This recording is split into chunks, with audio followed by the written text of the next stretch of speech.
रमजान का बाबरकत महीना था। एक खूबसूरत सल्तनत के आलीशान महल में एक नन्ही सी शहजादी आयशा अपनी मां मलिका ज़ैनब के साथ रहती थी। मलिका ज़ैनब निहायत मेहरबान और नेक दिल औरत थी। वो हमेशा अपनी बेटी को नेकी, सब्र और दूसरों की मदद करने की तालीम देती थी। रमजान के दिनों में तो महल का मंजर ही बदल जाता था। मलिका अपने हाथों से इफ्तार के लिए खाना तैयार करवाती और महल के दरवाजे गरीबों, यतीमों और मुसाफिरों के लिए खोल देती।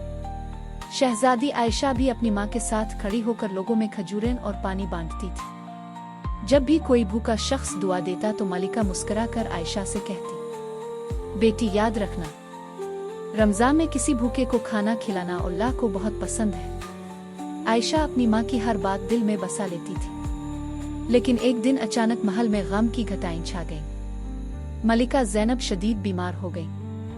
कई दिन तक हकीम उनका इलाज करते रहे, मगर तकदीर को कुछ और ही मंजूर था। एक खामोश रात में मलिका इस दुनिया से रुखसत हो गई। इस दिन शहजादी आयशा की दुनिया जैसे अंधेरे में डूब गई। वो अक्सर महल के बाग में बैठकर अपनी मां को याद करके रोती रहती थी। रमजान की इफ्तार अब भी होती थी, मगर वो पहले वाली खुशी कहीं खो गई थी।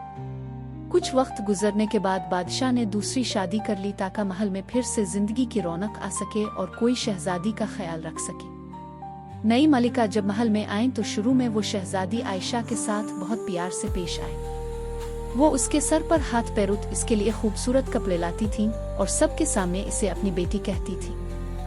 शहजादी आयशा को लगा शायद अल्लाह ने इसे दोबारा माँ जैसी मोहब्बत दे दी है। इसके दिल में उम्मीद की एक नई रोशनी जाग उठी। मगर वक्त के साथ साथ सब कुछ बदलने लगा। नई मलिका के दिल में आहिस्ता आहिस्ता सख्ती आ गई। वो शहजादी से छोटे छोटे काम करवाने लगे। कभी इसे महल के बड़े हाल साफ करने का हुक्म देती, कभी बावर्ची खाने में घंटों खड़ा रखती। रमजान के दिनों में भी जब सब लोग इफ्तार की तैयारी कर रहे होते, शहजादी आयशा अकेली कामों में मसरूफ रहती। कई बार ऐसा भी होता कि वो थक कर बैठ जाती और उसकी आंखों से खामोश आंसू बहने लगते, मगर इसे अपनी माँ की बात याद आती। बेटी, मुश्किल वक्त में सब्र करना ही असल ताकत है, ओहे के साथ होता है। यही सोचकर शहजादी अपने आंसू पूंछ लेती और खामोशी से अपना काम जारी रखती। इफ्तार के वक्त जब सब दस्तरखान पर बैठते तो शहजादी चुपचाप अपने हिस्से में से थोड़ा सा खाना बचा लेती। बाद में वो महल के दरवाजे के बाहर जाकर वो खाना गरीब बच्चों में बांट देती। बच्चे खुश होकर इसे दुआएं देते और शहजादी के दिल को थोड़ा सा सुकून मिल जाता। एक शाम रमजान के आखिरी दिनों में सौतेली माँ ने इत्तेफाकना ये मंजर देख लिया।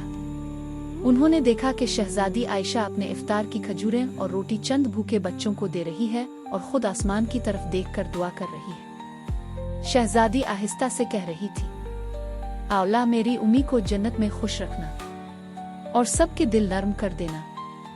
ये अल्फाज सुनकर सौतेली माँ के दिल पर जैसे बिजली सी गिर गई। उन्हें एहसास हुआ कि जिस बच्ची के साथ वो सख्ती कर रही है वो तो दिल की कितनी साफ और नेक है। उनकी आंखों में आंसू भर आए।